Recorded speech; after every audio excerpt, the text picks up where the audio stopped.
rero Yesu we yaje aje abaho ubuzima we butarimo icyaha n'iki kuko yarabitsinze. Afite urwandiko rw'umweru, urwandiko rwe rusanzwe cyane nta cyaha kirimo. Haleluya.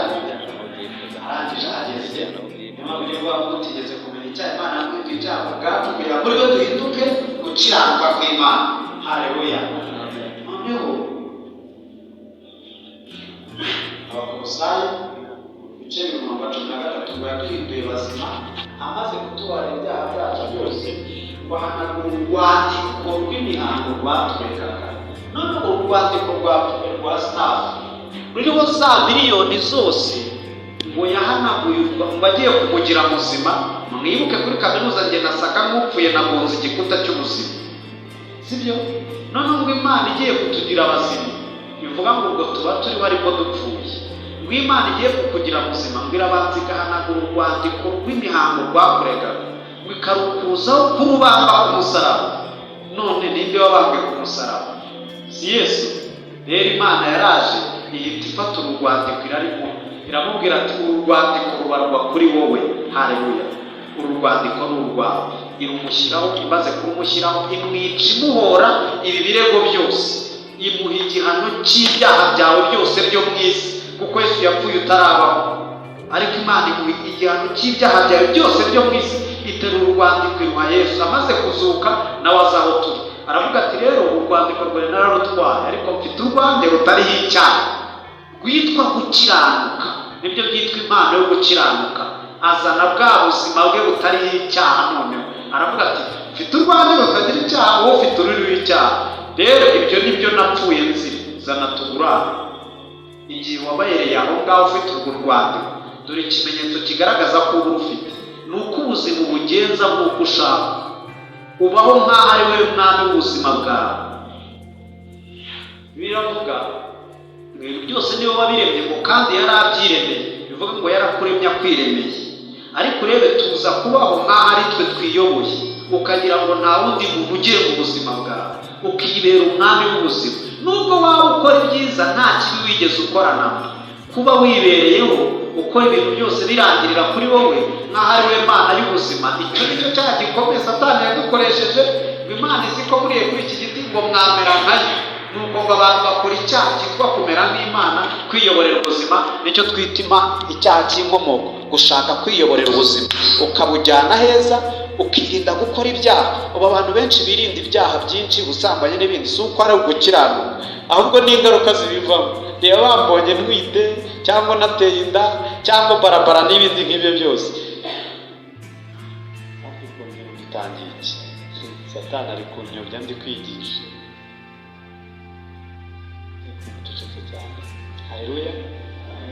Rero icyo ndi kubereka Yesu we nari ndayobye, burya nari ngeze henda karacitse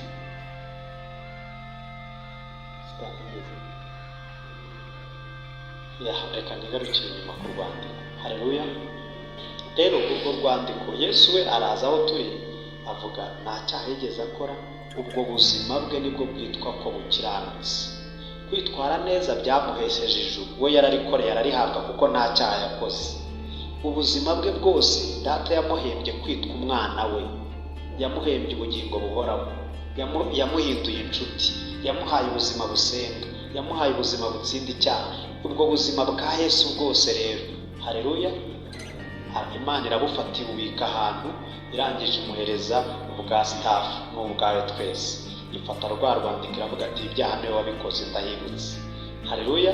Icyo cyaha twari twarakoreshejwe cyo kwiyobora rero nicyo cyabyaye ibyo byose, kuko iyo wiyoboye nibwo ukora biriya byose. Kuko hari n'igihe tuvuga ngo tuyobowe n'Imana kuko dusenga, ariko Imana igasa nkaho uyitwara mu ibaga, uti Imana tujyaho, Imana ndasenga mfasha dukora ibi ngibi, ariko kuki ari wowe uyerekaho muca? Ni wowe cyangwa niyo yakahakweretse? Kuko uzarebe nawe usenga ngo Mana urashaka kongera, uhahitamo ukayifasha kugushyigikira. Bivuga ngo uyitwaye aha uyibwiraho mujyi. Iyo ni umwami, mbega umwami uciriritse, umwami babwira icyerekezo, kandi umwami ari utanga icyerekezo. Reba ubwira perezida ngo tuyoboye ati vayo tujye guharura umuhanda w'ahangaha ariwo dukora, akaba ari wowe umurotera, umutekerereza, umubwira ibyo mukora. Dore uwo ni we mwami dufite. icyo nicyo cyaha cyitwa icyaha cy'inkomoko, kwiyoborera ubuzima. Ko nicyo yakoze, nicyo cyavuyemo ibindi byose. Rero ibyo byose rero Imana irabiterura ibwira Yesu ati niwe wiyoboreye ubuzima, niwe wakoze ibi byose. Imuhindura wowe, irangije iramwica ko imurundaho wa muriro yari yarageneye abantu. Ku munsi wa gatatu arazuka, aza aho turi, aravuga ati rero ubu nazutse icyaha, kugira ngo bigaragare ko icyaha kikiriho. Urupfu rwaheranaga abantu, haleluya, urupfu ruherana abantu kuko icyaha kikiri. Ati rero ngewe nazutse, nko kuvuga ngo icyaha nagikuyeho, nakishe mwumva, dore nazutse. Aza aho turi, aravuga ati rero ufite urwandiko rw'ibyaha, mfite urwandiko rutariho ibyaha, ariko urwo rwawe nararutwaye. Warumpaye nkakuguranira nkaguru, ariko ukahita ufata icyemezo, aricyo twita kwihana, guhindura uwuyoboye ubuzima. Ubundi kwihana si ibindi, si ariya amarira, si ukurara kuri sima nkanjye uko nabikoze kera, si ikireka, ni uguhindura uwuyoboye. Nubwo waba umaze gukora ibyaha 700 mu kanya kashize, ugahindura uwuyoboye ubuzima, kuva uyu munsi uzajya wumvira ugapfukamira. Ibyo iyo ubikoze ahatera ibendera, agahita habaho kugurana kw'ibigega. Ikigega cyawe kiriya ni ikigega miliyoni zingahe shizemo imifuka cyangwa ari ibiro, ntabwo twabona aho tubibika. Yesu rero abaratuguraniye. Aho niho rero byahereye. Bitamvuga, ushatse kuvuga ko ubuzima mfite noneho ni ubuzima bwa Yesu, si ubwanjye. Ubwo noneho ubuzima bwe yabushyizemo hano, ubwanjye bwari bwarabuze icyerekezo, bushaka miningi, ubu bwagiye.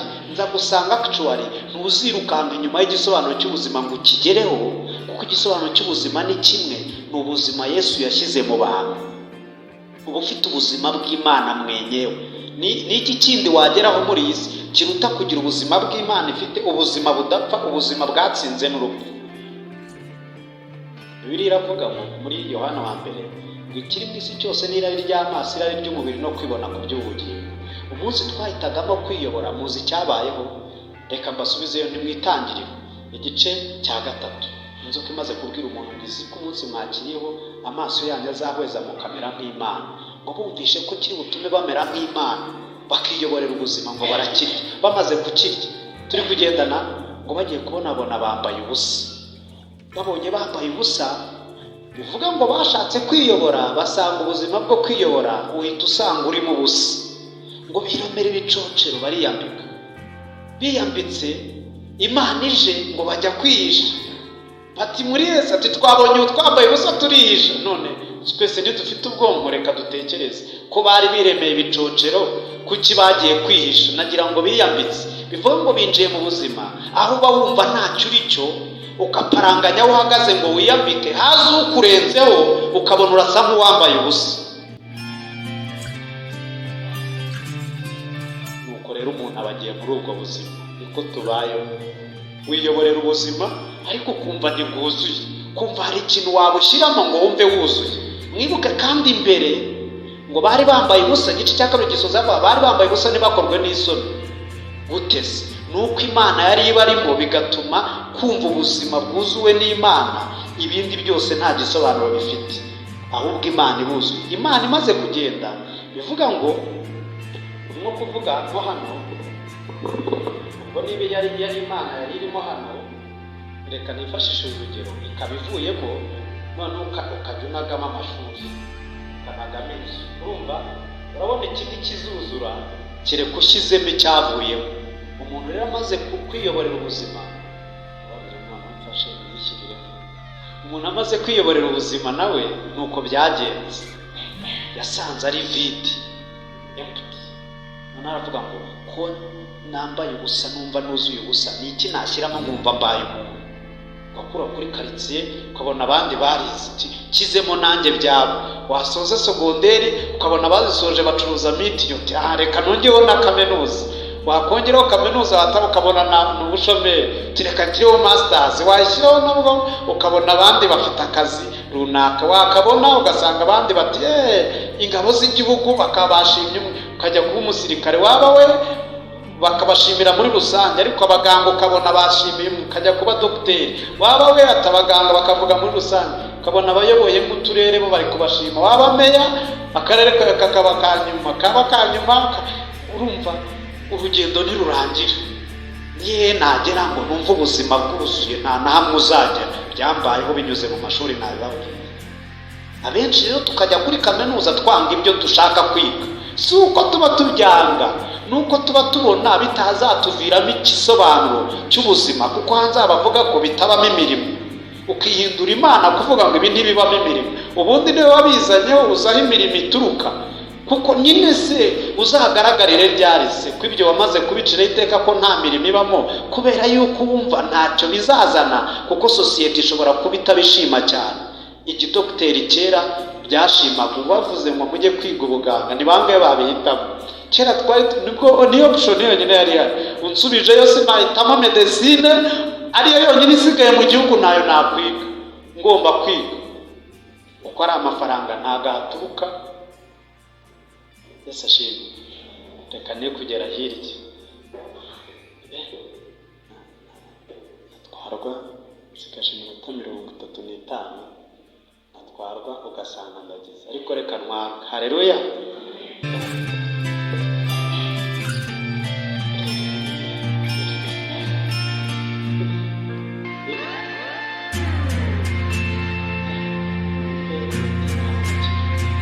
Kugera muri jipe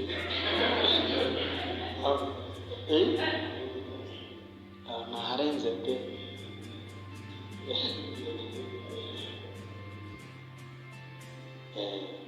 Nawe wari uhageze neza we, ariko ntuyari mukuri. Imana yahugije.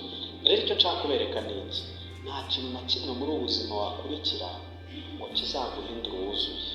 Kubera iki? Nagiye nigana n'abantu batandukanye, ndibuka bari kwiyamamariza giriti kanso, umuntu akumva wenda aha turi bagukomeye amashyi, yewana uri hagati muri twese bayamukomeye ntiyaba yakomeye, ariko rengaho gato haze karase ebyiri, karase indi yose nikuzi, urakora ibingana no kugira nayikumenye, nubikora haze karase 3 niziza bikenera ikigo cyose. Nibiba bavuga ati uyu muntu nagatangaza muri IPRS, ariko wibuke dufite IPRS zingahe, nazo nuzemeza zose. Dufite kaminuza zingahe mu Rwanda za UR zose nuzemeza, wibuke ni UR gusa, ni abanyeshuri bakiga, ntabwo abasoje bari, nushyiraho n'abasoje nabo batwemeje twese. Wibuke ko hari abatarize, igihugu kirimo n'abize hanze.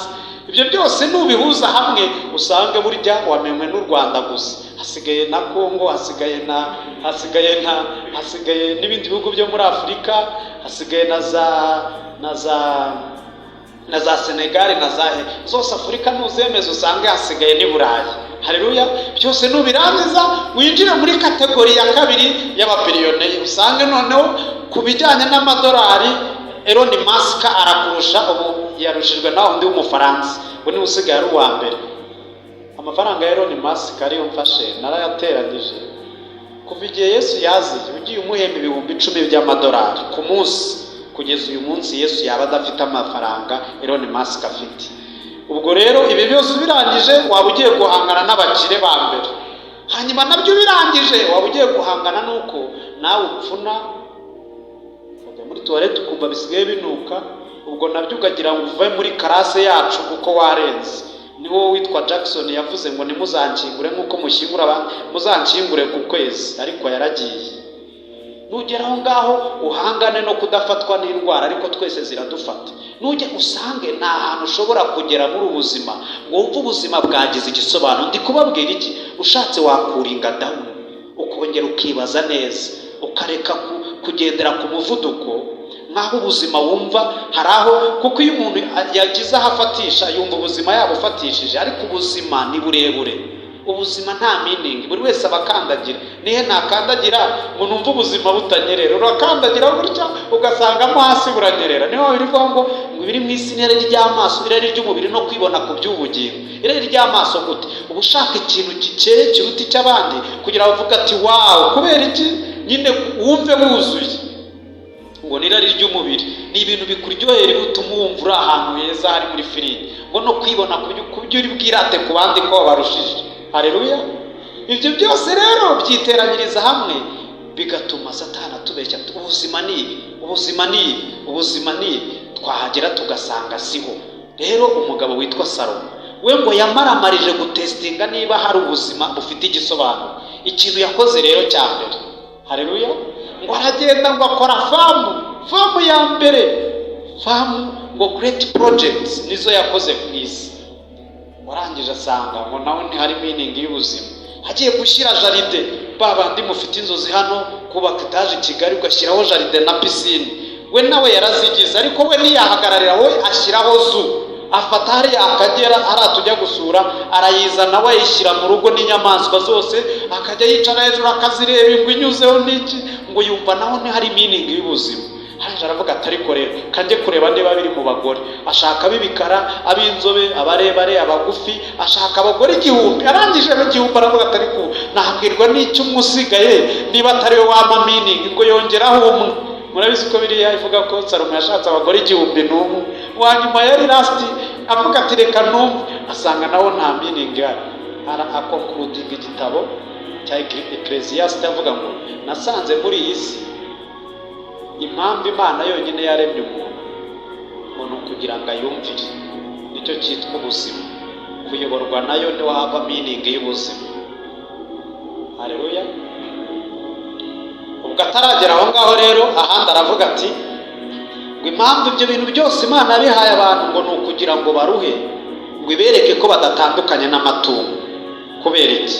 Ubihene twariye kuri Noheli no kuri Bonane cyangwa inkoko, iyo utarayiriye uriya munsi ukabwirirwa ari kuba uriho. Kuri Bonane wariye inkoko, wariye inyama, ariko wariye inyama, ziriya nyama zaturutse ku itungo. Ziriya nyama iyo utaziriye uriya munsi ukabwirirwa uba uriho uyu munsi, aba ariho. Bivuga ngo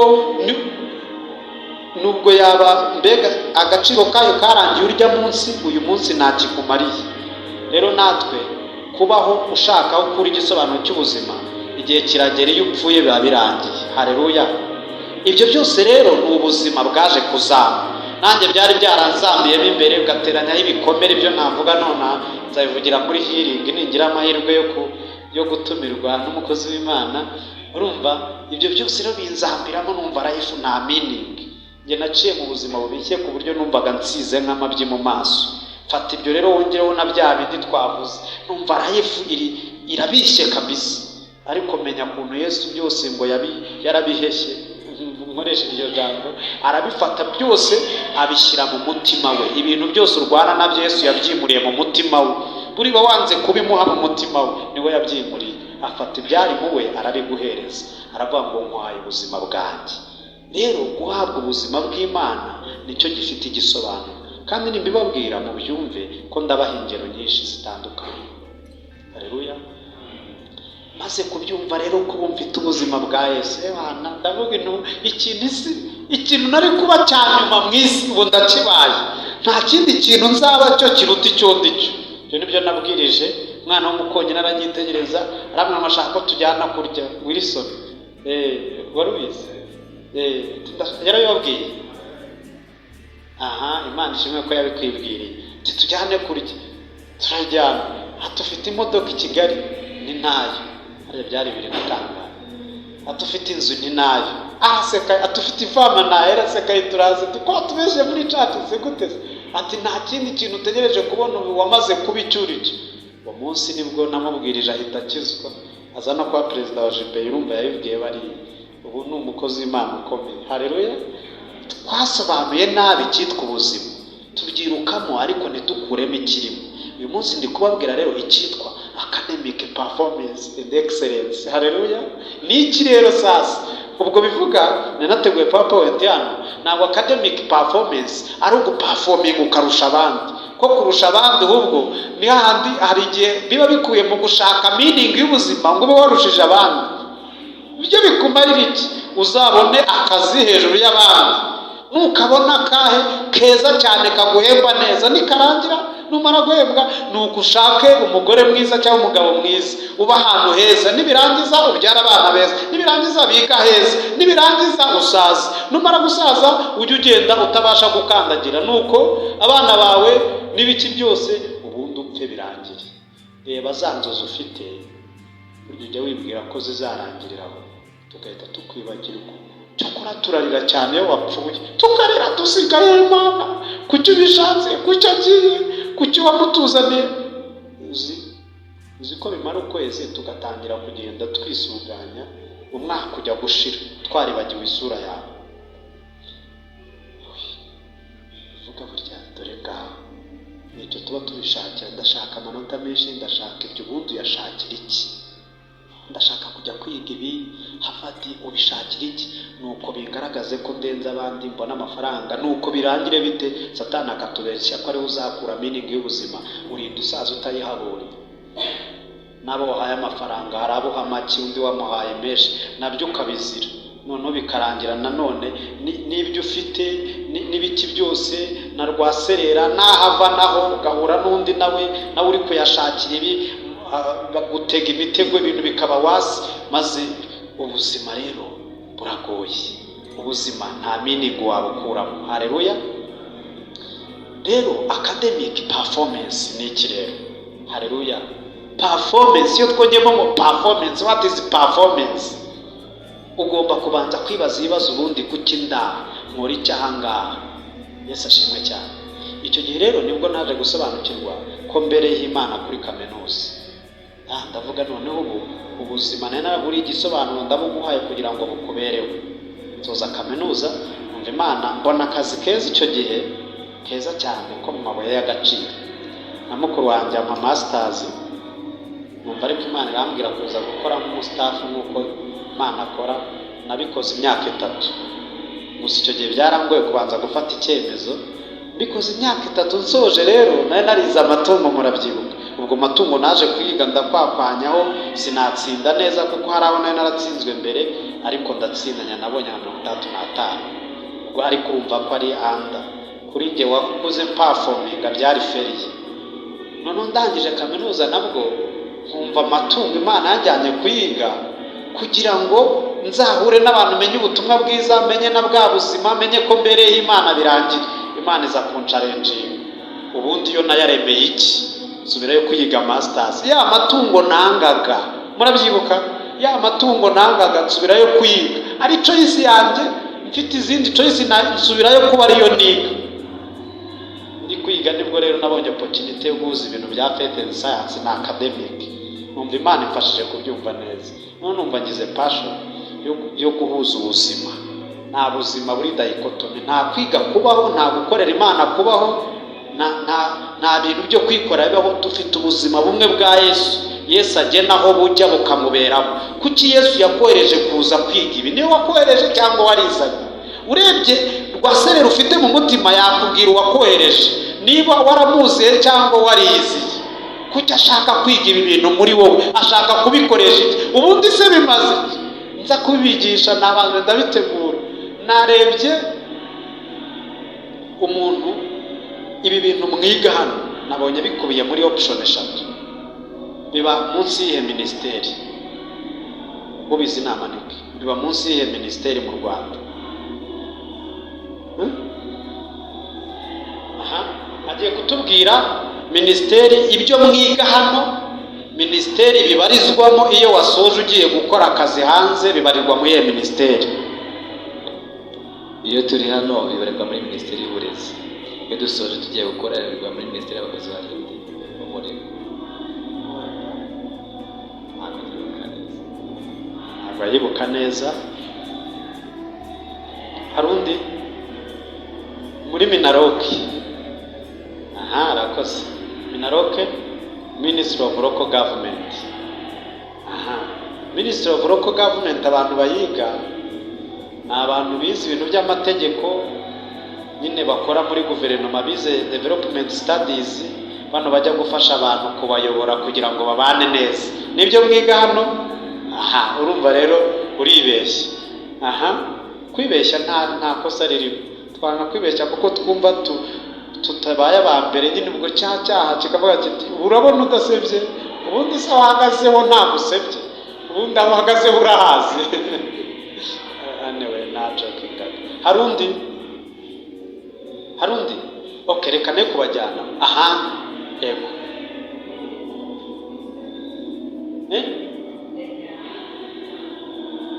Ministeri ya iterambere ry'umuryango, bayita Gender and Family Promotion. Imeze ityo. Ibintu mwiga niho bibarizwa. Kwigisha umuryango kumeze, kuna abantu babana, kwigisha gender balance, gufashanya imirimo yo mu rugo, naho biri nibyo mwiga. Yesu ashimwe cyane. Yego, ariko wakopeye uri kureba hasi, ariko ntimuncike. Urakopeye tubwize ukuri niba ukopeye, kuko gukopera ni icyaha wahita wihana ntuzongere. Urakopeye ngaho tubwire. Ministry of ICT and Innovation, hari igice kimwe bamwe biga giforingamo, ariko nituragera muri minisiteri bakavaringa neza, nayo mbabwira mukopere muraza kwimbwira mu kanya. Minisitiri uyihagarariye uramuzi w'iyo ngiyo, uzi ko ari umugore.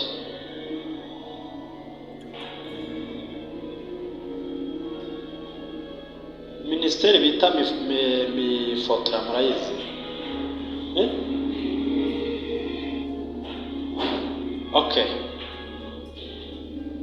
reka ibyo tubyihorere tubishyire ku ruhande. Icyo nashaka kubereka rero ni iki: kuki Imana yashatse kuza kwigira muri wowe ibyo uri kwiga. Turi kuri academic performance. Mu Rwanda cyangwa mu buzima busanzwe hari ubuzima bw'abantu bubayeho. Imana yari yatangije ubwami mu isi, kugira ngo ubwo bwami mu isi hari imibereho y'abantu, ukuntu imibereho yaranje. Nabyanditse hariya, nzi ko dukoresha project. Imibereho y'abantu ukuntu yigabanyije ni mu buryo bw'abaminisiteri atandukanye. Abagomba gufasha ibyo, bagomba gufasha, abagomba gufasha. Imana niyo yabishyizeho, ntabwo byazanywe n'icyaha, ko Satani siyo waremye ibitwiga, ni Imana yari yarabishyizeho. Ariko umaze kubishyiraho hari ibintu itashyize ahagaragara hose, kuko yaduhaye isi iri analytical, iduha n'ubwonko buri logical. Kugira ngo dukoreshe ubwonko buri logical ku isi iri analytical, none turebe ibintu bishobora gufasha ubuzima bw'abantu. Niyo mpamvu iri yatubwiye ngo dufatanya nayo, yaduhinduye abafatanyije nayo mu kurema. Haleluya. Irema umaze kurema umuntu aramubwira ngo be fruitful, multiply and subdue and fill the earth. Ngo utanga umusaruro, be fruitful mu bintu mushyiriyeho mu isi, multiply ubikube bibe byinshi, ubyujuje isi. Haleluya. Iyo niyo mandate Imana yari yaguhaye. Ukoresha ubwonko bwawe ikagushyira mu isi iri analytical, ukayanaliza, ugakuramo ibintu bishobora gutuma ubwami bw'Imana bumera neza, nta na kimwe bubuze mu isi. Irema buri muntu wese muri twe, imuha logique itandukanye n'iyanjye, imuha imitekerereze na background twese zitandukanye, kugira ngo uzakoreshe ibyo. Twese dushobora kureba aka kantu tugahita tugakoramo ibintu bitandukanye, kuko dufite imitekerereze itandukanye. Ibyo byose rero hari ikinyoma gihari kivuga ngo iyo wanze kumvira Imana iragusimbuza ikazana undi. Yo si Imana, kuko Imana ihari buri kintu cyose yakiremye cyafitinga ahacyo hihariye. Niyo mpamvu hazabaho guhana, kuko nyine hari icyo washyiriweho gukora utakoze. Yari yarakuremye ngo ukore ibintu, ubikore ikuyoboye, abanze kuyoborwa nayo ngo ibakoreremo. Ibyo bizasigara bidakozwe, kubera yuko bishoboka gusa umuntu agera ku cyo yaremewe iyo ubuzima ari Yesu ubuyoboye, kuko niwe utuma muramutse. Ntabwo nzi kuzi gucuranga, mumbwiye ngo mbacurangire hano, ubwo nyine byaba bibaye wasi. Ariko nawe uko wabyize wasomaga agatabo ko wabikoze. Tubuze uwakoze ikintu ntitwamenye uko bagicuranga. Bivuga ngo Imana niba rero yashyiriyeho ubuzima bwe ngo bubyare umusaruro mu isi, iyo atari yo ubuyoboye ntujye ugera kuri ibyo yakoze. Kereka iyo igarutse ikabuyobora nibwo ibukoresha icyo bwagombaga gukora, igatangira ikakoriyanta. Rero n'iki yakuremeye mu buzima bw'abantu, ko hari minisiteri na sekita zitandukanye z'ubuzima yakohereje gukora iki. Nuko rero utangira kwivumbura mu mutima ko ubuzima atari ubwanjye, ko ari ubwa Yesu unyoboye, ko afite icyo yandemeye gukora iki mu buzima bw'abantu. Ukiyasesinga ibintu ukunda, udakurikije ko hari amafaranga, udakurikije ko ari byo bihabwa amashyi. Ni ibiki ukunda wanakora, nubwo byaba bitari buguhemba ukumva uranyuzwe. Hari igihe rero wivumbura gutyo ugahuza nabyo no mu gusoma ijambo ry'Imana, ukavumbura icyo Imana yakuremeye gukora no gufasha ubuzima bw'abantu. Icyo gihe rero warangiza ukavuga ko ntakizi neza bigenze gute.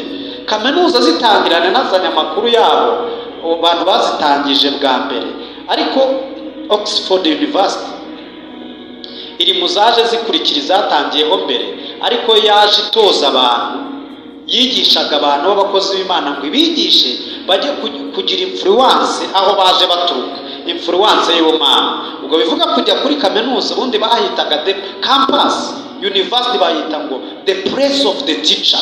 Nimujya gushaka neza mu magambo aho iyo campus uko yavutse. Byatangiye ari umugabo witaga Aristotle yigisha ibintu bya philosophy. Yari afite abadisciple ahantu yigishirizaga, rero niho baneminze, niho havuye iryo jambo university, the place of the teacher. Campus niho byavuye. Rero tujya kuri kaminuza kuri place of the teacher kugira ngo agusobanurire neza ibintu byo mu buzima bimenye, uze kubifasha abantu neza. Who is the teacher? Who is the teacher? Teacher ni teacher ni Umwuka Wera. Niwe twahawe uzatwigisha byose. Niba ari teacher Umwuka Wera, uza kuri kaminuza rero nk'ahantu Umwuka Wera akorera anyuze mu barimu, kugira ngo usobanukirwe neza ibyo mu buzima bw'abantu. Nurangiza ugenda ubikoreshe nk'uko Yesu yakabikoresheje, ubuzima bw'abantu bubeho muri shalom mu bwami, ushima Imana buyihimbaza. Nuko ukaza rero kuri kaminuza, wahagera ugasanga umwarimu waje kwashaka amafaranga utitaye ku kwigisha bya bintu, nawe ukahagera uje kwashaka amanota kugira ngo bizagende kwakundi, nawitaye mu gusobanukirwa icyo tugiye gukoresha ibyo twize. Mwarimu ati ndayakwima, nanjye uti ndayakopera nyabona, ubundi gatebe gatoki. Mwarimu agaterura ibinota abonye agashyira hariya. Icya mbere watsindwa ntacyo bimubwiye kwiga ibyo ngibyo, kuko nawe hari emptiness ari kurwana nayo, arashaka amafaranga, kandi wenda kaminuza ntimuhemba menshi, afite n'ahandi biraka, ntari bubone uwo mwanya, ari gusiganwa kugira ngo ubuzima bugire meaning. Nuko twese twayibujije.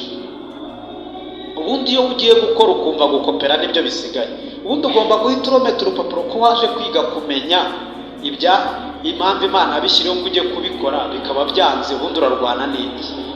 Sasa rero aho niho rero hahita habera ikibazo, ko waje hano woherejwe nande? Ese waje uziye Yesu? Ese waje koko kumva biriya bintu ngo ujye kubifasha abantu? Ubundi si byo wiga byo urabikunda, ubifitemo icyizere ko aricyo byafasha ubuzima bw'abantu, cyangwa ubishakamo cya kindi cyaje kuvamo, ubishakamo ikintu wakuramo ukiyambika, ubishakamo amafaranga. Ndakubwiza ukuri, amafaranga arahari hariya, si ngombwa kunyura aha, wajya n'ahandi ukayabona. Kuyashaka unyuza waciye mu nzira itariyo. Ubu ni byiza rero ko twongera tukabikubanura, tukabigarura mu murongo wa nyawe, tukamenya byashyiriweho iki. Yesu kuki abyoherezamo abantu? Kuki aza yambaye umubiri w'uyu mwene data, uyu musore mwiza, akaza yambaye umubiri wawe, akaza muri iyi kaminuza kugira ngo aze kwiga ibi bintu? Kuki yabihisemo muri wowe ngo unyure aha ngaha? Ubundi se byo urabikunda? Ubundi se n'icyo Imana yakuremeye uzakora? Ibyo byose nibaza ugomba kwibaza, cyangwa wabonye gusa bigomba nyine niyo mahirwe yabonetse uraza. Buri munsi ndagira ngo mufate umwanzuro, niba koko iba ari ibyo ugomba kwiga, cyangwa niba ugiye gushaka ibyo ugomba kwiga. Yes, n'izi nyamaswa ariko ubu ndi kuzihuza neza n'ibintu numva niyumvamo. Ese shimwe rero aho ndi kwerekeza, academic performance cyangwa excellent ni iki? Academics cyangwa kujya kuri kaminuza ni ukujya under the teacher, uzi ko ibyo uje kwiga. Umwarimu mukuru ni Umwuka Wera, niwe uri kureba ko ibyo yagushyiriye uri kubyumva neza. Gusa binyuza muri uriya, ariko uriya nadasoza inshingano ze ntibivuze ko utazubaha wa wundi ukabikora neza. Ni nk'ababyeyi batubyara ku mubiri, Imana niyo mubyeyi, ituma bariya ababyeyi ngo baze bayihagararire. Iyo badakoze inshingano zabo neza, ntibyambura Imana agaciro ko ari we mubyeyi wa nyawe ugihari. Rero n'abarimu n'abatica bahagarariye Umwuka Wera, ariko Umwuka Wera Imana ivuga ngo habeho ibi, yaragendaga akabizana naho biturutse. Uwo Mwuka Wera rero aba ari mu bamwizeye, niwe uza kukwigisha neza icyo biriya bivuze kugira ngo bisobanukirwe. Bivuga ngo excellent ni iki? Ni uguhinduka, ni ukuhinduka umuntu, ni ukuba umuntu uzi neza icyo Imana yaremeye ibyo bintu, ukagaraduwetinga ngo ujye kubikoresha icyo byaremewe. Umunyeshuri wa mbere wabayeho bamwitaga Adamu. Imana imaze kumurema, imaze kumubwira biriya byose, imuzanira amazina, ibintu ngo yumve ko ibyita, abaragaraduwetinze, maze ngo abyise Imana iranezerwa cyane. Haleluya. Ubwo rero ni ukwiga ibintu munsi y'umurongo w'Imana. By the way, Adamu yari umuveterineri, kuko ikintu tubona heraho ni taxonomy. Taxonomy ni isomo rya mbere twiga ryo kwita amazina. nawe rero niryo yahereyeho kwita amazina. Urumva atari umuveterineri mwiza se? Haleluya. Banza nazanye ibintu byinshi byabarambiye, kanse nkugana ku musozo. Ndagana ku musozo rero muri ubu buryo. Ubwo tubonye ko academic excellent, kuvuga ngo excellent ni ugushaka kumenya neza impamvu Imana yashyizeho ibyo bintu, ukabyumva neza. Kubyumva neza nicyo excellent, guhinduka uwo muntu ubyumva neza. Mu kazi reka mbabwire, njyewe ndi umushakashatsi, nkorera ikigo cy'ubushakashatsi, ndi umuyobozi wacu, ndi executive director wacu. Urumva aho nahereye n'ibyo nyoboye by'ubushakashatsi nkora naho bihuriye n'amatungo, ariko kugira ngo mpagere byarahuye. Muri masters nakoze ubushakashatsi ku kuzana ibiryo by'amatungo kuko hari harabuze. Urumva nagiye none ngiye kubyiga ngo mbihuze neza numva icyo bivuze. None ngezeyo hari ikibazo, dufite ikibazo cyo kugaburira amatungo, kubera ko amatungo bura kugira ngo nk'inkoko ziguhe umusaruro bisaba kuziha soya cyangwa indagara niho hava protein. Noneho kandi indagara nazo na soya natwe turarira, iyo tuzibonye natwe tukomera Imana amashyi. Ubwo se amatungo azazibona tutarazibona? Urumva hari ikibazo. None tuzana uburyo bwo gukora ibiryo by'amatungo, izo protein ariko mu masazi. Hari amasazi bayita bazo soja fries. Ayo masazi turayorora, arakungahaye kuri protein, nta kintu kiyaruta kuri protein. None akaba ari ibyo ugaburira mu mwanya iyo uri kuvanga, aho kugira ngo uvangemo soya n'indagara ukavangamo amasazi. Maze inkoko ze, nibwo bushakashatsi nakoze, inkoko zayariyeho, abaziriyeho baravuze bati noneho twabaho tubonye inkoko iryoshye kandi ari inzungu. Nibyo nakozeho, nabikoreye muri lab. Abantu babyumvise rero nabikozeho nibo bandikinze. Ubwo urumva aho bigiye. Si akantu gato kituye mu bushakashatsi, nabiguye mu bushakashatsi, mangiye kuba director w'ikigo gikora ubushakashatsi mu Rwanda. Urumva ahantu byahuriye. Bivuga wowe ujye uvuga ngo ibintu wiga ngo wasanga nta gaciro ngo cyangwa bimeze bite, nuzi uko Imana ibirinkinga ikanakwerekeza hahandi. Tuvuge niba atari nibi wiyumvamo, ugomba kumenya icyo bivuze, nuzi uko izabirinkinga ngo ikwambutse kujyane mu byo wiyumvamo. Nimvaga mu bintu bya development, ibintu nk'ibyo bya capacity building, ibyo nibyo dukora buri munsi, ariko link yabaye iyo ngiyo. Niyo mpamvu nababwira ubundi gushaka kubihuza n'ibyitwa sustainable development, akaba ari byo niga muri PhD. Academic performance rero ni ukumva ibyo neza. Impamvu mbibabwira, tujya dukoresha interview y'abantu benshi, akaza afite amanota ya mbere ari uwa mbere, ukumva ibyo bintu nta na kimwe abyumvaho. Habe turi gukorana, hari project turi gukorana n'umudokita uri kwiga ECD, ni doctor ongoing PhD. Ushize tujya guhura n'umukiriye, baratubwira ngo batubaza ikibazo ati mubona ECD sustainability yayo mu Rwanda ari iyi? Dr. araceceka, turabaza tuti kandi ubwo twamwitabaje nk'umuntu byumva. Dr. ko acecetse turabigira gute? Kandi yigisha muri kaminuza. Turangije ubwo turinde buriya ko muba waragiye ubisoma ugira ibiki, tubona turabihuje gutyo, ariko utarabyize mwe murabyumva.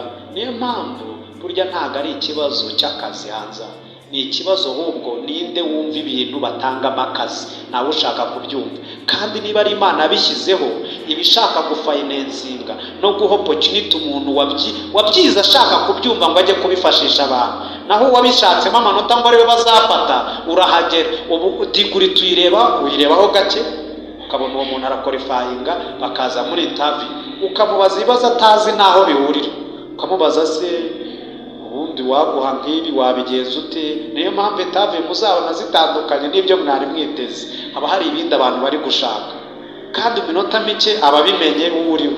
Rero icyo nshaka kubereka ni iki: academic performance na excellence nta sano bifitanye n'amanota menshi cyangwa make.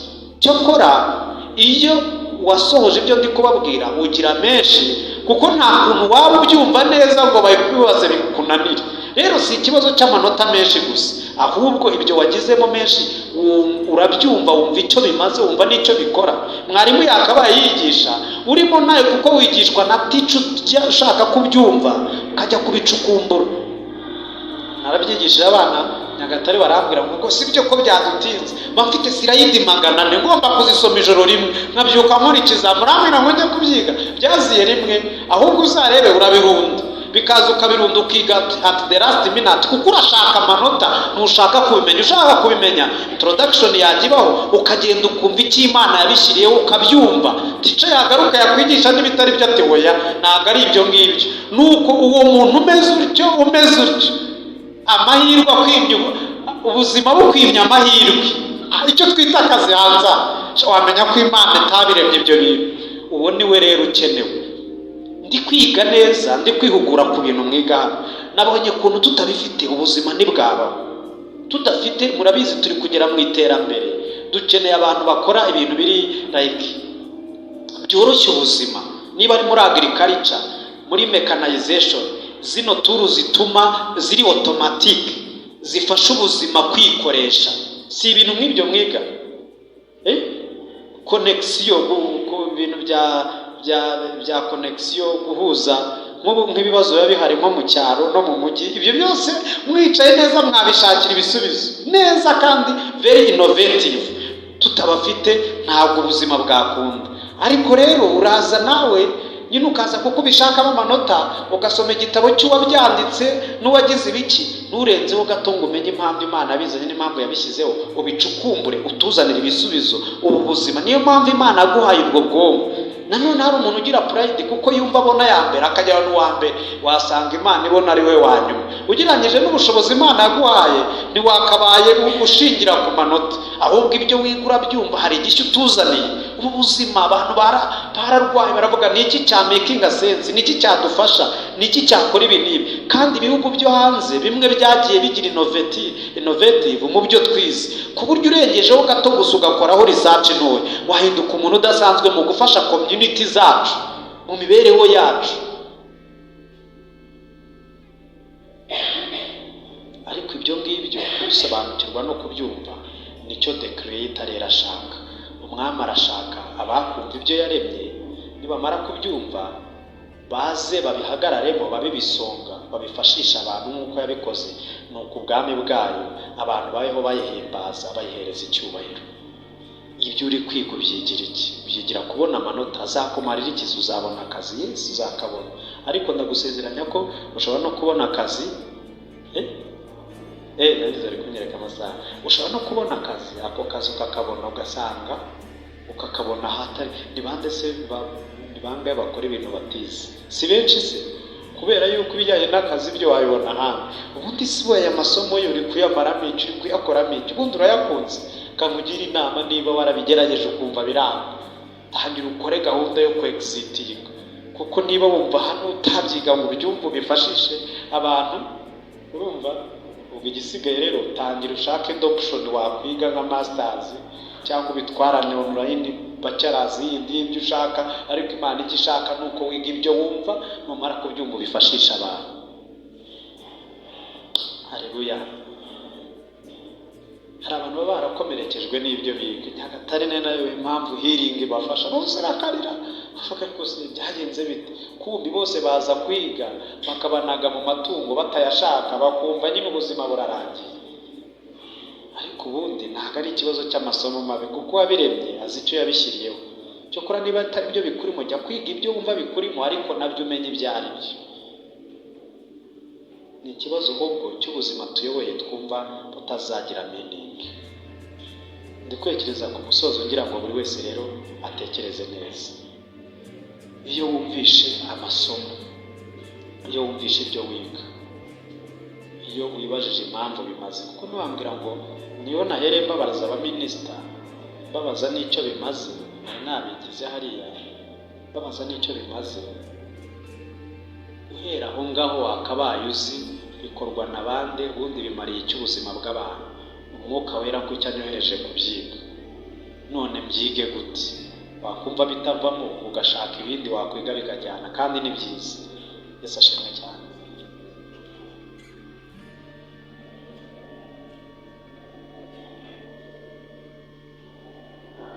ndi kwiga bino bya faith and science ngo ndashaka kuba muhamya kuko ni opportunity nabonye ariko muri jibe yo ku rwego rw'isi banyofaringa kwiga PhD, barayimpaye barayimpa kuyiga PhD, ariko nkayikomeza mu nyamaswa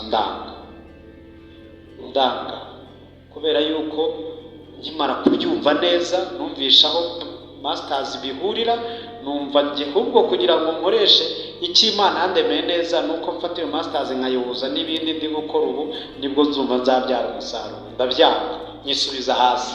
Opportunity zose zije si ngombwa kuzifata kubera yuko nyine biri buguhereze title n'ibindi mwisi, ahubwo birahurira he no kuberaho Yesu muri ubuzima bwacu dufite. Muracyafite imyaka ikiri mitoya, ariko nagira ngo wongere witekerezeho neza, ubuzima ufite n'ubwawe cyangwa n'ubw'Umwami. Haleluya. Ndebe akantu kamwe mu byo nateguye ndebe ako nasorezaho.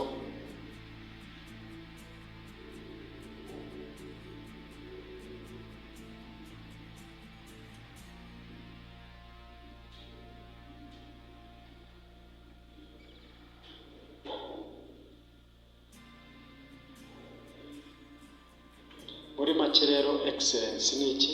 Birivuga yuko excellence ngo he is God of all excellences.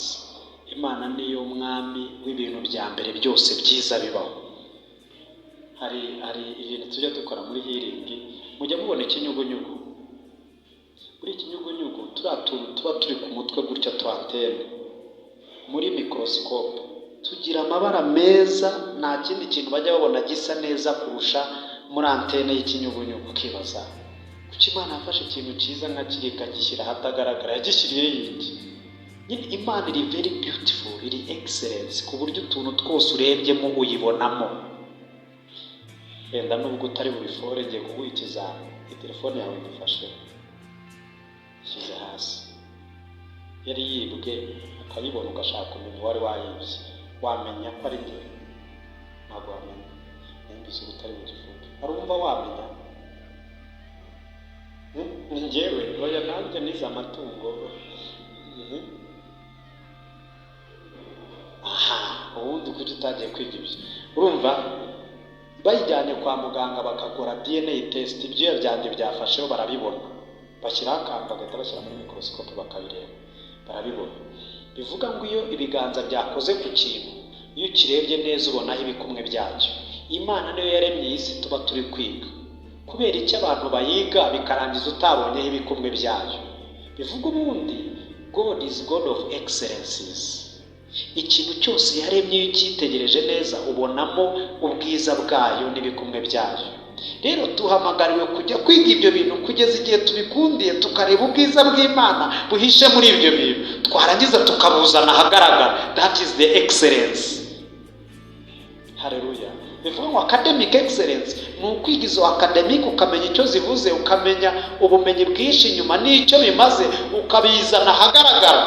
Iyo excellence y'Imana ikajya ahagaragara, ikagaragarira abantu. Ariko kubera iki ibyo rero bitagaragara? Nuko icyaha kimaze kuza ubuzima twabugize ubwacu. Na conductinze projet yo guhuza Imana n'inyamaswa, nayo implementingiye Nyagatare. Urumva nakoranaga n'abajibe, harimo kurayizina ngo the agents of God in animal science. Ukuntu byagenze ndabwira inyamaswa zimaze icyo. Iyo ubonye nkubona iki? Ngo mbona inyama, undi ngo ihene, ngo abona brushette zitunze, undi ngo abona amata. Mbega iyo turebye ibintu duhita abantu twaje guhinduka abayoboye ubuzima ku buryo twumvisha ibintu bitubereyeho.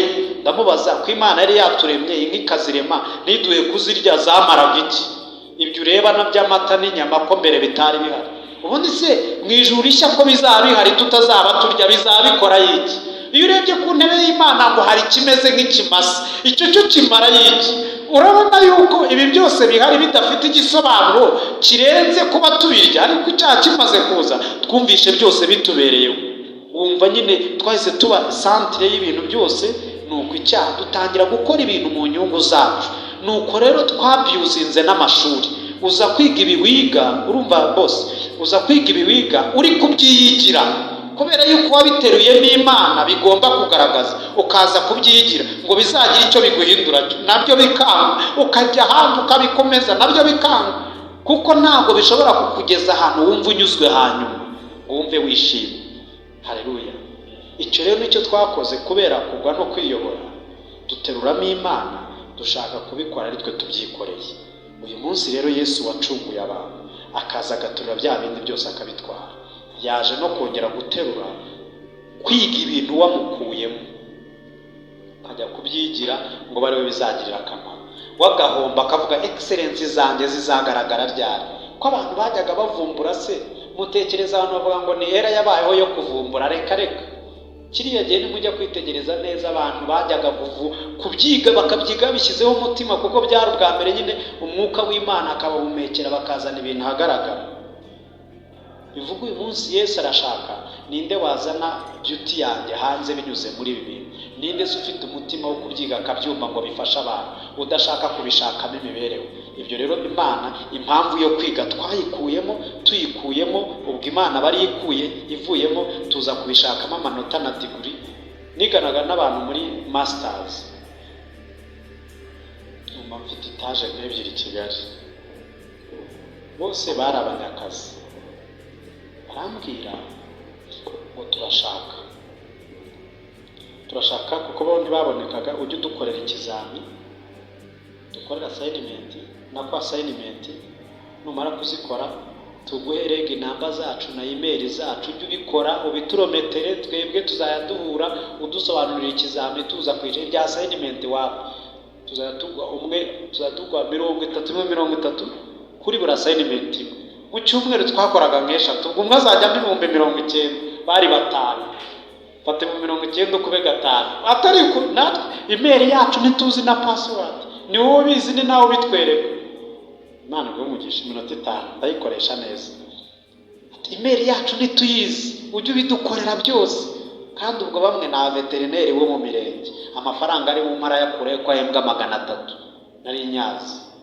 Aragenda abwira agakecuru ati wowe inka yawe ni nayitera urukingo ishyira 20,000. Abone byari buze kunzanira kode kumukora assignment, mpita nibona neza kuntu mbaye igikoresho cya shitani.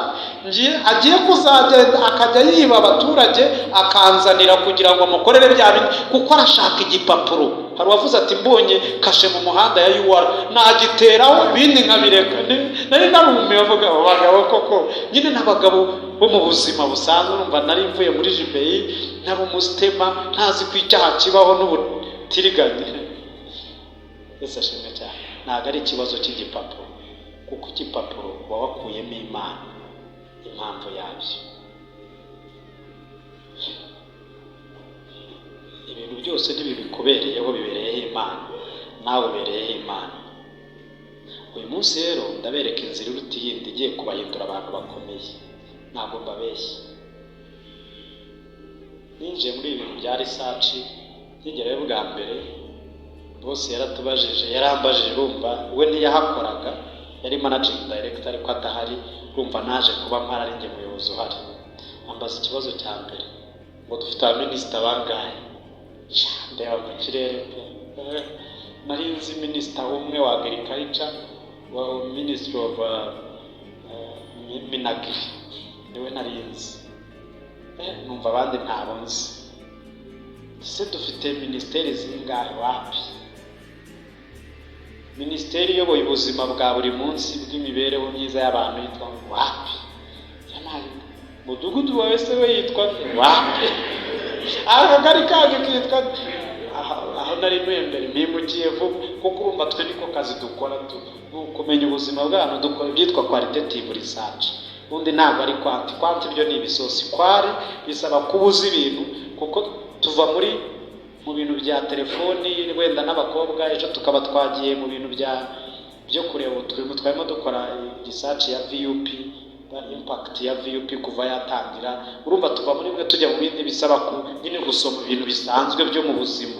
Ibyo rero ntiwabijyamo ushaka amanota, kireka kuko ushaka kumva icyo bifasha abantu nibwo wabijyamo neza. Wapi byari mu gicuku, ariko ibyo bintu biranyenteresa, numva bikunze ndabyiga. Ngubu iyo mpuye n'ababyize ntabwo batinyuka aho ndi gupresent, ntabwo ndi kubabeshya. Impamvu ni iyi, ubundi ibintu wiga urabikunda, urabyigira iki? Wakwihannye icyaha cy'uko ibi bintu bikubereyeho, ko Imana itashyizeho zino porogaramu 3 mwiga ngo zizaze kugusavinga, yazishyizeho ngo zisavinge icyubahiro cyayo. Rero iyo Yesu amaze gutwara ubuzima bwacu aduhaye ubwe, aza kugendera muri twe akiga porogaramu imwe muri ziri kwiga kugira ngo yihishure agaragare. Nuzumva neza, haleluya. Cyanditswe cya nyuma ya minota 5, cyanditswe cya nyuma kiri muri Habakuki 2:14.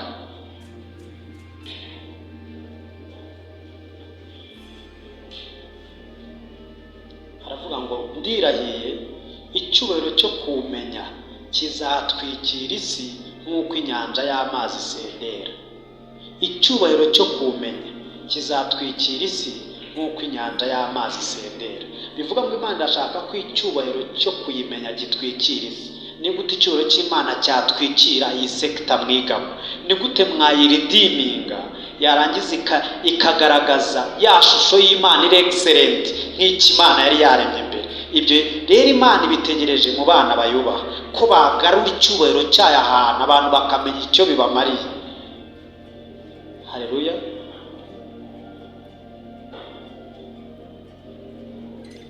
Abakorinto ba 2:4 haravuga ngo nk'uko Imana yategetse umucyo kuva uturutse mu mwijima, ngo niko yabanduriye mu mitima yacu, ngo kugira ngo imurikishe ubwenge bwo kumenya ubwiza bw'Imana buri mu maso ha Yesu. Haleluya. Ngo Imana yategetse umucyo kuva uturutse mu mwijima, ngo yabanduriye, yamurikiye mu mitima yacu. Ubwo niyo yaje iturutse, iyo yaje iturutse muri uyu mutima, iziturutsemo, ngo kugira ngo imurikishe ubwenge bwo kumenya ubwiza bw'Imana buri maso ha Yesu. Reka niyite Yesu, sibyo? Urabona ntasa nawe, niyite Yesu. Noneho tuvuge ngo murikishe ubwenge bwo kumenya ubwiza bw'Imana buri maso ha Yesu. Yesu mu maso ye harimo ubwiza bw'Imana. Noneho wowe uri kumureba ngo imurikishe ubwenge bwo kumenya ubwiza bw'Imana, wowe uri kunyitegereza, ugenda wunguka kumenya ubwiza bw'Imana buri mu maso yanjye hano. Uyu ni Yesu. Kunyitegereza ugenda ureba neza ubwiza bw'Imana buri mu mara ya maso ha Yesu. Nuko ibyo ngo nibyo Imana ikoresha ijya kumurika, imurikisha ubwenge ngo bwamenye ubwiza bw'Imana buri mu maso ha Yesu. Bivuga ngo mu buzima twitegereza mu masomo n'ubuhe bwiza bw'Imana, n'ubuhe bwiza bwa Yesu buri muri iki kintu. Noneho wakibona ngo Imana akaba ari ikikoresha imurikira isi, nuko isi yose ikayikwiza icyubahiro cyo kumenya ubwiza bwayo imurikishije wowe. Imana yiteguye kuguhindura itara, imurikisha muri iki gihugu, imurikisha muri sekita y'ibyo wize, imurikisha mu buzima bw'abantu, izana impact no kuramya mu mibereho y'abantu ikoresheje wowe. Ariko izagukoresha ite? Nuwitegereza neza ibyo wiga, ukareba aho bihuriye n'Imana, ukareba ibikumwe by'Imana muri ibyo bintu, kugira ngo noneho ibyo bintu ntubyigire amanota gusa, ubyigire kwitegereza icyo bimariye abantu n'ubwiza bw'Imana buri muri ibyo bintu. Ntiwabyiga neza utabyitegereje, ntiwabyiga neza wize uhurutuye nk'ugiye gusubiza mwarimu. Ibyo rero iyo ubikoze, Imana nibwo igukoresha ikumurikisha, ikagusohoresha icyo yakuremeye. Ibyo utabikoze uhora uri umuntu uri sharo, ukajya muri ibi ukabimaramo amezi 2, imyaka ingahe, ukajya muri ibi imyaka ingahe, kuko nta na kimwe wabayemo deep witegereje ubwiza, uko uhakora ibingana n'ibyo witegereje. Imana irishaka abantu bari deep, kwiga ibiri kubaka abantu bazi kureba iyo ariyo muri ibyo baje kwiga, ukabyitegereza kugeza uyibonyemo, ukajya ukaba ready. Imana niyo deploying abakozi, kuko niyo yohereza abakozi aho bajya gukorera. Imana ni nayo itanga akazi, ntabwo akazi ugahabwa na boss, ni Imana ikudeployinga. Kugira nahageze boss yumva njya ntanga ibintu by'isanamitima. Umunsi umwe arambwira ngo nimpe timu isanamitima, nzanamo Imana. Nzanyemo Imana ararakara, arahaguruka, aragenda. Agiye n'abandi bana nabo bamwe barimo aho nabo barahaguruka baragenda. Ndangije ndavuga nti kuko wanze Imana ariyo numva yanzanye kandi binigisha ari iby'Imana, nanjye ndakwirukanye. Ngiye nirukanye boss, ndavuga ndi guhindura iyi mirimo. Nyuma y'igihe gito ajya gukorera muri indi company, iyi ngiyi nayo ntiyasigaye ari, ariko ntiyaba akihakorera, kuko urumva se atarabangamiraga Imana. Haleluya. Rero Imana niyo boss, sibyo sister? Niyo itanga akazi. Niba ari itanga akazi rero, igatanga ikudeployinga ngo ujye kumurikisha buriya bwenge bwamenye ubwiza bwayo buri muri icyo kintu. cyokora nutanabimenya uzajya ubona akazi, ariko ntuzakoreshwa potential yawe nk'uko Imana yayikuremeye. Abaminisita se babarusha iki? None se nimubyitegereza neza bavukiye hakomeye cyane ku buryo mwe mutahagera, ariko biriya bintu bakora barabyumva. Murabizi perezida wacu ajya akuraho n'abayobozi kuko ibyo bakora nyine ntabwo bari kubyumva, ntibanafite indangagaciro ziyakora, kandi Yesu yakubaka yubaka ibyo byose. Ibyo uzakora naho uzagera mu gukoreshwa n'Imana cyangwa mu kugira umusaruro mu buzima bw'abantu no mu bwawe no mu kunyurwa n'ibyo byose bizaterwa n'umwanya ubiha uyu munsi wa none. Si ngombwa ko wihambira ku byo uyu munsi wumva urimo. Tangira wivumbura ibintu ushoboye. Niba ushoboye ibintu bya design ubyige ku ruhande, umenye ko ari kuri kubyumva neza, maze ubirangize umuhango, kuko wabije mutanabyumva ugira icyo gipapuro utegereza Imana ko izabihuza. Ariko kuva ubu utangire wige wumve nabyaho bihuri. Ujye ugira inama babyize neza bashaka kubihuza, nibagira ibyo bibagirwa ubahuguru bagaruke. Haleluya. Nibyo rero nari mbafite uyu munsi. Imana irashaka gufata abantu ikabaha ubwiza bwayo, kwitegereza ubwiza bwayo buri mu bintu, yarangiza ikabakoresha imurika. Ariko abikoresha imurika ni abantu yabanje guhindurira ubuzima, ibaka ubuzima bwabo bafite bwiyoboye, butuma bajya kwiga bagiye kwigira, butuma bakora ibyo bakora kubera bo. Irabibaka, imaze kubibaka hinduka umwami w'ubuzima. Iravuga ngo ubu ni njye uyoboye aha ngaha, hanyuma ndaguha urwandiko rwanjye nawe mu rwandiko rwawe. Munyemerere dusenge Imana. Turagushimiye Mwami Imana yacu, tugushimiye ko uri umubyeyi mwiza. Twarimo twiga academic performance and excellence ni iki. Twabanje kumva icyitwa academic, ariko birangiye tubona ko ari umuntu, it's a person. Mwami, ndetse na excellence is a person.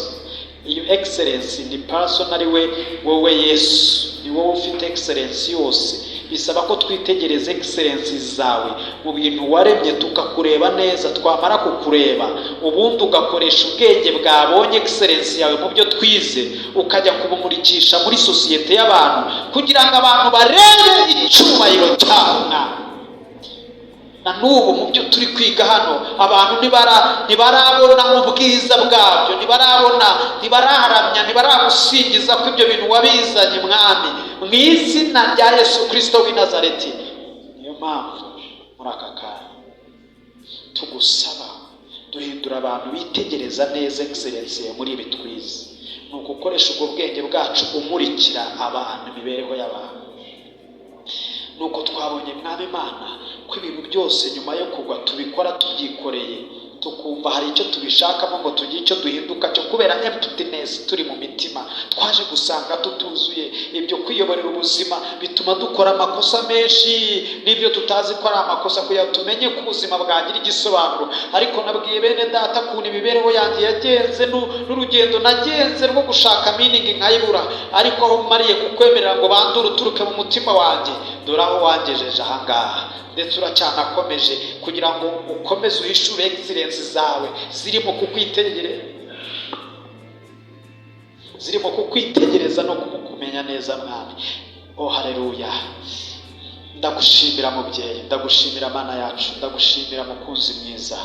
Warirahiye icyubahiro cyo kukumenya kizatwikira isi. Bivuga ngo ufite abantu bazahishura uriwe muri buri sekta y'ubuzima. Ufite abantu bazagaragaza icyubahiro cyo muri buri sekta y'ubuzima. In the mighty name of Jesus, ndasengera zino nshuti zanjye, ndasengera abantu bene data twahuye umunsi Mwami, hindura imitekerereze yabo. Ibi bintu ntibibabereyeho, ntibibereye w'isi, ntibibereyeho undi muntu wese, bibereyeho data. Mwami, urashaka abantu bagutega amatwi bakabanza bakakwemerera ukababera umwami, nuko ukabakoresha kugira ngo basoze icyo wabaremeye, bitegereza neza buri buzima batwayemo, bakumva impamvu habashyize. Kandi Mwami, ikintu wakoze cya mbere nuko aho abakwemereye ngo babere umwami washinze idarapo, habaho kugurana. Tukiri gusenga, ndagira ngo buri muntu wese wumvishe ibyo nabwirije uyu munsi ni uwawe. Yesu ntabwo ari bugusige kuko yakuziye. Byari academic excellence, ariko academic excellence ni umuntu wumva academics kugira ngo agaragaze excellences z'Imana ziri muri ibyo bintu yumvishe. None Imana ni wowe ishaka. Umaze igihe uyoboye ubuzima, nubwo waje ku Mana ariko wumva ubuzima ukibufite, wumva ari wo buha amabwiriza.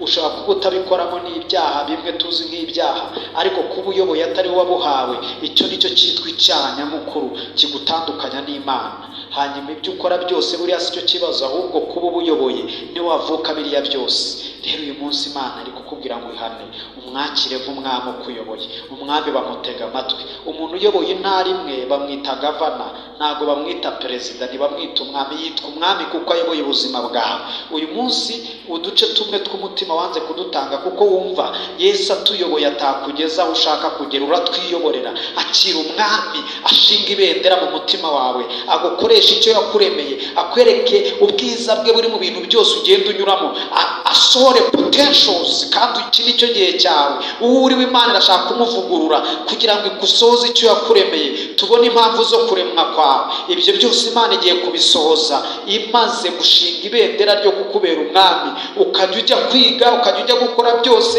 ubanje kumubaza ngo mwami mfukamira ntubaha, none icyo uragishakamo iki ko ubuzima mfite ari ubwawe? Iyo ibyo ubyimeye ukihana ukamwakira uciye bugufi mu mutima, ikintu akora aravuga ngo tugurane.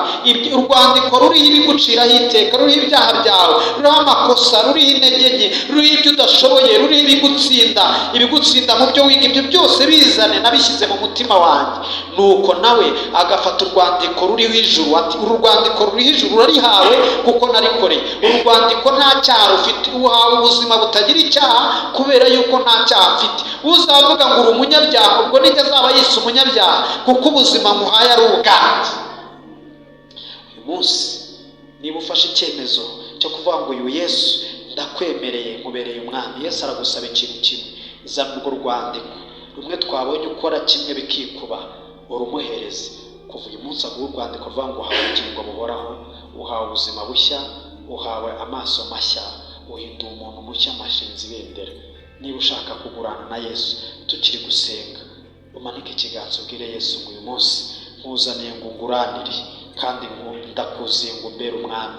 Uyobore wese, unyobore kandi ukoresha icyo wandemeye. Uyu munsi ni umunsi wawe. Manika Yesu niwe wenyine, bimubwire ngo Yesu mukunzi wanjye, ndashaka kuvamo icyo wandemeye, ndagishaka uyu munsi. Nuko nguranire, utware urwandiko unyambike urwawe, mpinduke umuntu ufite ubuzima nk'ubwo Yesu yari afite. Mpabwe ijuru, ibyaha byose bigende, mpabwe ubuzima bwawe, gukiranuka kwawe ariko njya niratamo. Nuko nkoresha ibi byose kugira ngo icyo wandemeye gisohore. Tanga ubuzima bwawe, buhe Yesu abubera umwami. Manika nawe niba wumva ukirimo, manika kuko uyu munsi ni uwawe. Ntabwo njye nari nziranye namwe nzimo nk'abantu 2 cyangwa 3, n'ubwa mbere umbonye, ariko natumwe n'Imana kugira nze nkubwire ibi ngibi. Nimara kubikubwira, ubuzima bwawe buhe umwami, umupfukamire, agukoresha icyo yakuremeye, kandi ubuzima bwawe nibuba wasted, muzamenye ko message mbabwirije itaturutse ku Mana ndetse Bibiliya, kuko ariho twabikuye. Mumenye yuko ibyo byavuzwe atari byo, kuko Imana ntizigera ifata ubuzima bwayo abamwemereye ngo ubuzima bubagenderemo ngo ibute hasi. Never. Manika. Amanitse, muhaguruke mbasengere twese, n'abandi mukiri gusenga mukomeze musenge nawe. Abamanitse muhaguruke kuko ndumva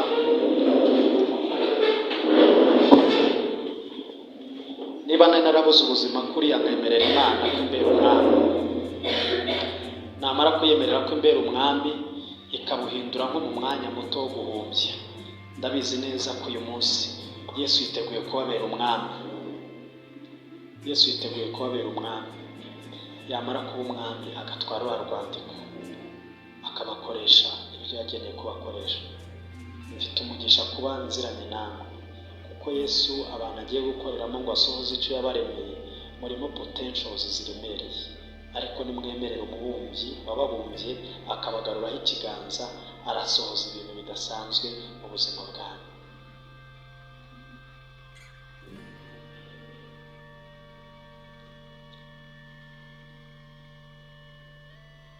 Reka mufashe musabe mwakanya gato, ubanza utekereze, ugire icyo utekereza wowe na Yesu.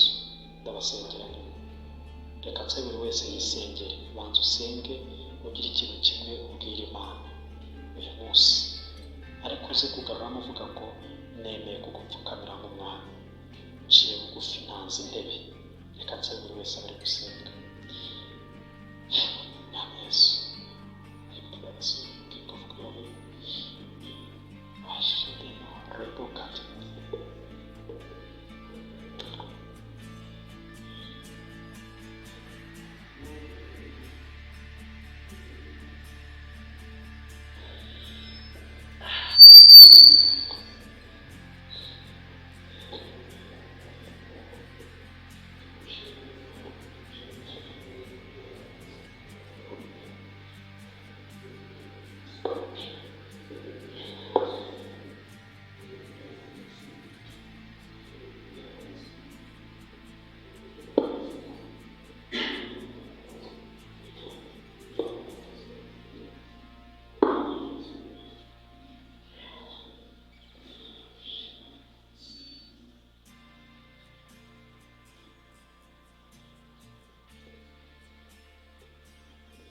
Kuva uyu munsi ubuzima bwawe bugize umwami. Nk'uko nta muntu ushobora kuvogera iki gihugu gifite perezida wacu nk'uwo dufite, turabiziranye twese. Ntawe uzongera kuvogera ubuzima bwawe kuko bugize umwami. Byinshi byabuvogeraga kuko nta mwami. Umushyiraho yayobora amasogonda ukamuvanamo ugasimbuzamo guhangayika. Uyu munsi ubwoba wagiraga bwose bujyanye n'uko ari wowe mwami. Niba ari umwami ubuyoboye yiga ibyo ngibyo, afite icyo azabikoresha bikomeye, kandi araje abisoje icyo yakuremeye. Nk'uko mwese muhagaze, ubuzima bwanyu mukaba mubuhaye umwami. Ngiye gusaba buri muntu wese ni nko gukora ikimenyetso cyo kwizera. Ngiye ibyo ndabikunda cyane. Uko utera intambwe uzaha niko wimutse mu buzima bwo kwiyobora. Ujye buri munsi wibuka ibyo. Ndagira ngo mwese mbasabe muze hano imbere, senge irya mbere irya nyuma nsoza. Mwihute, ndabizi ko mwicaye ku mwihute. Uko uri gutera intambwe, uko uri kwimuka mu buzima bwari bwiyoboye bwo kwiga ibintu no kubikora nk'uko wowe ubishaka. Muze rwose, ndabizi ko tuhakwira. Uko uri gutera intambwe ni kuvuga ngo ariko ndashaka abari bahagaze babyemeye byabo. Nibo nshaka. Yes. Munyemerereho uzo gahunda n'uwo munota umwe gusa. Kuko ndabizi igihe Satani nyuma atubwira ngo niki cyabyemeza ko Yesu yabaye umwami. Ibi ubikoresha nk'ikimenyetso cyo kwizera buri gihe. Yes.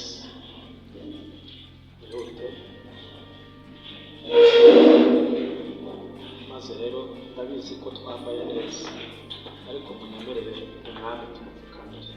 Nanjye ndapfukamira. Tumubwire ngo mwami, tuduhaye ubuzima bwacu, dukoresha icyo ushaka kubukoresha, kandi urwo rwandiko tuguranire. Umanike ikiganza cy'ibumoso uvuge ngo mwami Yesu, tuzanye urwandiko uriho iturega ibyo tudashoboye, ibyo twakoze twiyoboye, turaruguhaye. Tugusabye urwandiko nawe, urwandiko rwo gukiranuka, iyo mpano yo gukiranuka, iyo mpano y'ubuzima bwawe, wizisimbure mu mitima yacu, izijya aho twari twiyoboreye, nuko tubera umwami. Kuva uyu munsi tugize umwami, turagupfukamiye, dutuye hagati y'intege nke nyinshi, ariko turagusaba kugira ngo uhereye uyu munsi wa none ubuzima bwacu bubere umwami. Ahari ubwoba, ahari ukutuzura, ahari ukutanyurwa, ahari agahinda, ahari intimba, ahari ugushoberwa, ahari ukubura icyerekezo, ahari aho kumva dufite ubwoba bw'ahazaza, ibyo byose tubishyize mu mva yawe. Duhe ingurane, duhe kunezezwa no kuyoborwa nawe, duhe kumva ibyo twiga, unatworeyante mu byo ushaka ko twiga. Twemeye kukuberaho, twemeye kugaragaza ubwiza bwawe, dukoresheje ubwenge wadushyizemo kugira ngo isi kuramye. Soza icyo waturemeye, udufashe ntituzapfa ubusa, ahubwo niba waraturemeye kuyobora, niba waraturemeye gufasha mu buzima busanzwe, niba waraturemeye kuba abashumba, niba waraturemeye kuba abarimu, niba waraturemeye kuba abaminisita, niba waraturemeye kuba abacuruzi, ibyo byose ubitworiyantingemo kugira ngo dusoze icyo waturemeye. Ubuzima tubugushyize mu biganza kugira ngo ubu bibe mu butaka bwera. Twaragerageje twiyoboye, rimwe tukakubwira ngo tuyobore, twarangiza tukabukwaka tukumva ntushoboye, ariko turagupfukamiye. Uri Imana ishoboye, tukugize umwami iteka. Ujye ududubiriza muri twe, wongere uduhe umwuka wo gusenga, ishyaka ryo kugukunda no kuramya,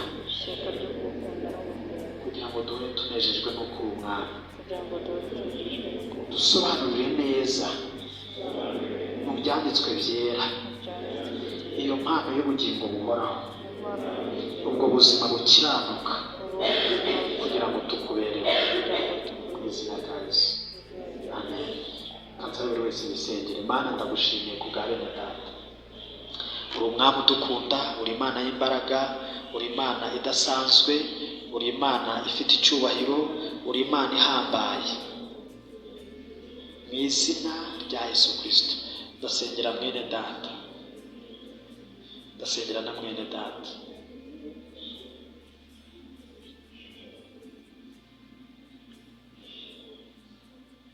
Reka imbaraga zawe zimubeho, urukundo rwawe rumubeho Mana. Abana data bose bapfukamye hano, ubuzima bwabo ubuhindura icyitegererezo Mwami. Hari potential zidasanzwe zibarimo, nabo ntibiyizi kuko bisobanuye nabi. Bakoresheje ibyo sosiyete isobanura abantu, bishyira muri level ingana n'iyo babonye, ariko barenzaho kuko batuyemo Imana. Hari ababeshywe ngo basa gutya, abandi ngo ntacyo bazageraho, abandi ngo reka ibintu nibi, abandi ngo akazi kamaze gufatwa, abandi Mana babikirwa ahantu hatandukanye. Ariko abangaba ntabwo ari duplicate, ni abantu baremwe bari mu bwiza bw'Imana, ni abantu bafite potential zo guhishura Imana muri iki kinyejana. Ndetse Mwami Data, mu buryo budasanzwe bwihariye, koresha ubwenge bwabo bahishure, bahe gusavinga community mu buzima bwabo, bakubona bakumva mu izina rya Yesu. Uwo nsengeye uyu munsi wese, amasomo ibyo aziga byose uhereye ubu ngubu agiye kuzaba uwa mbere, kubera yuko agiye kubyiga yumva aho uhuriye nabyo. Mukoreshe mu izina rya Yesu. Amen. Imana ibahe umugisha. Kamwigire kwicara, nsengane n'aba nanone, dusenge natwe. Turagushimiye Imana yacu, tuguhaye icyubahiro kuko waremye ubuzima bukuramya. Uyu munsi twese duteraniye aha, uyu munsi turagushimiye ko udusobanuriye ko ari wowe excellence, ufite excellence zose. You have all the excellences, Father. You have all the excellences, Jesus. The excellence belongs to you. Excellences belongs to Jesus. They belongs to you, Lord. You will sell performance, understanding, gusohoza ibitezi turimo kugira ngo zigaragaze your excellences. Kuko icyo cyo gukomera kizatwikira isi n'inyanja y'amazi, kandi ukavugisha ubwenge bwacu bwa wowe.